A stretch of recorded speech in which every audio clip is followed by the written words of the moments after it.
नमस्ते। आप सबका मार्तंड भैरव चैनल में स्वागत है। मैं डॉक्टर प्रीति मिलिंद कुलकर्णी एक आयुर्वेदिक प्रैक्टिशनर और एमए योग शास्त्र पदवीधर हूँ। हमने अब तक योग के 2 अंगों पे बातें की है, वैसे आसन और प्राणायाम पे भी बातें की है। यम नियम हो चुका है, आसन प्राणायाम की बात हो चुकी है। लेकिन जब मैंने नियम की बात की थी, उसमें शौच की जब बात आई थी तो हमने कहा था कि शौच में बाह्य और आंतरिक दोनों शुद्धि होनी चाहिए। बाह्य शुद्धि का वहाँ वर्णन हो चुका है। आंतरिक शुद्धि के लिए आज हम बात कर रहे हैं। उसके लिए विभिन्न उपाय महर्षि पातंजल ने बताए हैं। आज हम उन उपायों के बारे में चर्चा करेंगे और इसे वो चित्त प्रसादन भी कहते हैं। तो पहला उपाय जो है उन्होंने बताया है कि किस चीज़ में क्या भावना हमें रखनी चाहिए, उसका सूत्र है। तो वो कहते हैं कि मैत्री भाव जो है, तो मैत्री का भाव हमेशा सुख में होना चाहिए। जहाँ जहाँ आपको सुख की प्राप्ति होती है वहाँ पे आपके मन में मैत्री का भाव उत्पन्न होना चाहिए। आपको जिससे बात करके सुख की अनुभूति हो उससे बात करो। जिस जगह जाने पे सुख की अनुभूति हो उस जगह से मैत्र भाव रखो। जिससे कुछ करने से आपको सुख की प्राप्ति होती हो तो वो करना भी आपके लिए मैत्र भाव के बराबर ही है। तो आपकी मैत्री जो है वो सुख के साथ है। बाद में उन्होंने बताया है कि दुख में आपको कौन सी भावना रखनी है, तो कहते हैं करुणा। करुणा का भाव दुखों में होना चाहिए, तभी आप दूसरों की सेवा कर सकते हैं। अगर करुणा उत्पन्न नहीं होता है तो सेवा भाव नहीं होता है। इस पर मुझे स्वामी विवेकानंद जी और उनके गुरु की बात याद आई है। एक बार यूं ही चर्चा चल रही थी, तो करुणा जब उत्पन्न होती है तब क्या होना चाहिए, तो स्वामी विवेकानंद जी ने कहा था दया भाव। तब उनके गुरु बोले नहीं नहीं, दया भाव नहीं, वहाँ पे सेवा भाव होना चाहिए। क्योंकि जब आप किसी पे दया करते हो तो आपके पास कर्तव्य बुद्धि रहती है, और जब आप किसी की सेवा करते हो तो आपके पास समर्पण का भाव आता है, और योग में पवित्र भाव उत्पन्न होना अपेक्षित है। इसीलिए जहाँ भी दुख आप देखेंगे वहाँ पे आपके मन में करुणा उत्पन्न होना ज़रूरी है, ताकि आपके हाथ से वहाँ सेवा हो जाए। फिर उन्होंने कहा कि जहाँ जहाँ आनंद या पुण्य की बातें होती हो तो वहाँ आपके मन में कौन सा भाव आना चाहिए, तो कहते हैं मुदित। मुदित का मतलब होता है आनंद। जहाँ अच्छी बातें दिखती हो, कोई अच्छा करता हो, कहाँ पुण्य के काम चल रहे हो, तो वहाँ आपके हृदय से, आपके मन से हमेशा आनंद का भाव उत्पन्न होना चाहिए। और आखिर में उन्होंने अपुण्य, पाप नहीं कहा है, ध्यान रखिए। जहाँ अपुण्य है वहाँ आपको क्या करना है, तो कहते हैं उपेक्षा कीजिए। अब उपेक्षा जिसे आप आम तौर पे आपकी भाषा में कहते हैं इग्नोर, लेट इट गो, ये होता है ना। तो इग्नोर किसे करना है, ये भी बहुत महत्वपूर्ण बात है। आप हर चीज़ को इग्नोर नहीं कर सकते हैं। इसीलिए उन्होंने अपुण्य मतलब दूसरों के दोषों की तरफ उपेक्षा कीजिए, ऐसा कहा है। क्यों उस तरह कहा है उन्होंने कि दूसरों के दोषों की तरफ आप उपेक्षा रखिए, उसे ध्यान में मत लीजिए। आपका मन निर्लेप होना चाहिए। निर्लेप यूटेंसिल्स होते हैं ना, उसमें कुछ चिपकता नहीं है, तो आपका मन भी ऐसा ही होना चाहिए। जो कोई आपके लिए बुरा भला कहता हो या उसमें आपको कोई दोष दिखाई देते हो तो वो आपको चिपकने नहीं चाहिए। आपका मन निर्लेप होना चाहिए। उससे आपको खुद को शांति मिलती है। इसलिए उन्होंने उपेक्षा भाव कहा है। कई बार हमने देखा है कि हम बहुत सारे लोग इकट्ठे रहते हैं, ख़ास तौर पे परिवार में ये होता है कि रहना तो साथ है लेकिन एक दूसरे से निभा नहीं पाते हैं। तब क्या करना है? तब उपेक्षा उस मनुष्य की नहीं होती है। महर्षि पातंजल ने दोषों की उपेक्षा कही है। उनमें जो भी दोष है उसको आप अगर लेट गो कर सकते हो, इग्नोर कर सकते हो, तो आप उसका अभ्यास ज़रूर कीजिए, क्योंकि उससे आपके खुद का मन का स्वास्थ्य अच्छा रहता है और परिवार का भी अच्छा रहता है। लेकिन इसका मतलब ये नहीं कि कल बच्चे आपकी गलत बात कर रहे हैं तो उपेक्षा कीजिए, ऐसा नहीं है। वहाँ पे फिर जो भी आप क्रोध करते हो तो उसमें आप एक एक्टर बन के करना है। जैसे एक एक्टर का डायलॉग ख़त्म होते ही उसके मन में कोई क्रोध का भाव शेष रहता है? नहीं रहता है ना। तो वैसे होना चाहिए।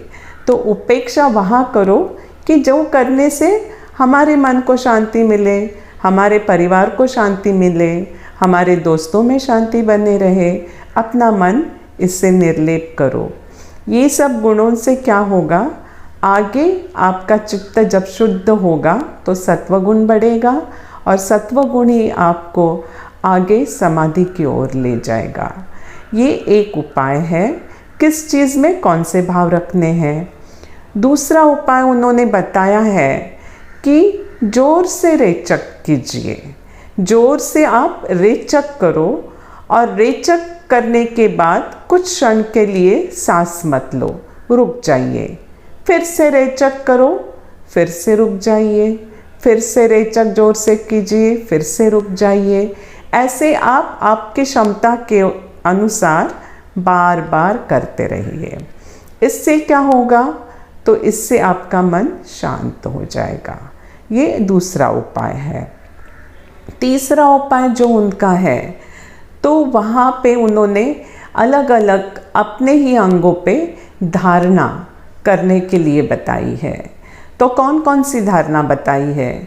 तो आपके जो नासाग्र है उस पे देखते रहिए, उस पे धारणा कीजिए। और आपका जो जिह्वा अग्र है उस पे आप धारणा कर सकते हो। आपके जिह्वा पे धारणा कर सकते हो, आपके जिह्वा मूल पे धारणा कर सकते हो और आपके तालू पे धारणा कर सकते हो। धारणा वो होती है जिस जगह पे हम कुछ देर के लिए शांति से सिर्फ उसे और उसे ही देखते रहें। इससे भी हमारा मन शांत हो जाता है। और कौन सा उपाय उन्होंने बताया है इसके आगे चलकर? वो कहते हैं कि आपका जो हृदय का स्थान है, तो उस हृदय कमल में आप ध्यान कीजिए। किस तरह से ध्यान कीजिए? तो कहते हैं ऐसा मानो आप देखिए कि आपके हृदय कमल में श्वेत प्रकाश या श्वेत ज्योति है। ये श्वेत प्रकाश या श्वेत ज्योति ये आत्मस्वरूप है। और ये आत्मस्वरूप कौन है? आप हो, यानी मैं हूँ। तो आपको आपके हृदय कमल में जो श्वेत प्रकाश स्वरूप ज्योति का ध्यान करना है, वो मैं हूँ ये भावना करते हुए करना है। ये एक उपाय उन्होंने बताया है। और आगे जाके उन्होंने बताया है कि उन मनुष्यों का आप ध्यान कीजिए जिसमें कोई दोष ना हो, जिसमें कोई क्लेश ना हो। तो ऐसे मनुष्य कौन होते हैं? तो साधु संत होते हैं। तो साधु संतों पे ध्यान करने से हमारा चित्त जो है वो उनके तरह हो जाता है, क्योंकि हम जब उनको अपने ध्यान में लाते हैं तो उनके साथ साथ सारे सात्विक भावों को भी अपने मन में ले आते हैं।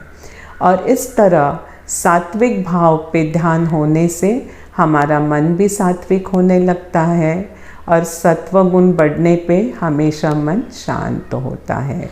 इसीलिए उन्होंने ये उपाय बताया है।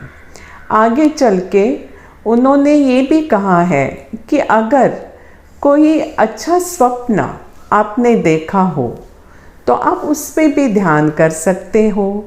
तो अच्छा स्वप्न पे क्यों? क्योंकि वो आपके बाह्य जगत से अलग है। आप बाह्य जगत पे जब ध्यान करना जाते हो तो उसके साथ जुड़ी हुई बहुत सारी बातें या विचार आपके मन में आते हैं। स्वप्न कोई अच्छा हो और उस पे अगर आप ध्यान करें, उसका स्मरण करें, तो अच्छे स्वप्न आपके मन में अच्छी ऊर्जा ले आता है और आपके मन को शांत करता है। स्वप्न के साथ साथ उन्होंने निद्रा का भी ध्यान कहा है। अब ये जरा अचंभे वाली बात है कि निद्रा का ध्यान, हाँ, निद्रा मतलब वो निद्रा जो गाढ़ होती है, क्योंकि स्वप्न के बारे में बात की है तो यहाँ वो निद्रा नहीं है जिस निद्रा में हमें कोई स्वप्न आते हो। तो जो गाढ़ निद्रा होती है उसे सुषुप्ति भी कहा गया है योग में, उसका ध्यान करो। आप जब ऐसे निद्रा से जाग जाते हो और आपको अगर कोई पूछे भाई आपकी नींद कैसी थी, तो आप क्या बोलते हो? बढ़िया, मैं बहुत शांत सोया।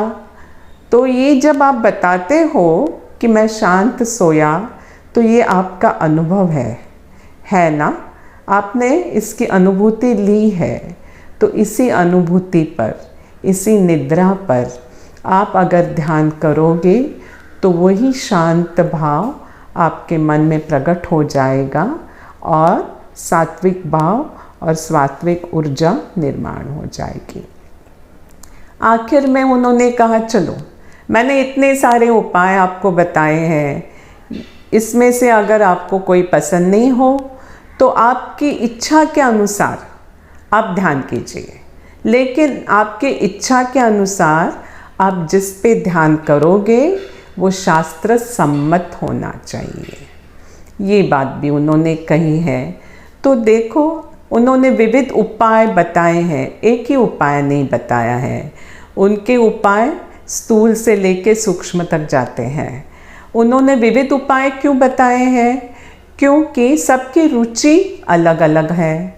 ये ज़रूरी नहीं है कि आप ये सारे के सारे उपाय करें। आपको जो उपाय पसंद आया, आपको जो अच्छा लग रहा हो, जो सरल लग रहा हो, वो आप करके देखिए। और इस वीडियो में मैंने जो मेरा भाष्य रखा है वो संक्षिप्त में इसलिए रखा है क्योंकि ये मैंने उन आम लोगों के लिए बनाया है जो हम जैसे 4 साल 5 साल कॉलेज में जाके पढ़कर आए हैं। ऐसी सुविधा सबको प्राप्त नहीं होती है, फिर भी उनकी योग में रुचि होती है और वो योग ज्ञान प्राप्त करना चाहते हैं। ये वीडियो ख़ास तौर पे उनके लिए है और इसीलिए मैंने अपनी भाषा सरल और संक्षिप्त रखी है। धन्यवाद। अगर आपको मेरा ये वीडियो अच्छा लगा हो तो आप इसे शेयर कीजिए, कमेंट कीजिए, लाइक कीजिए और सब्सक्राइब कीजिए।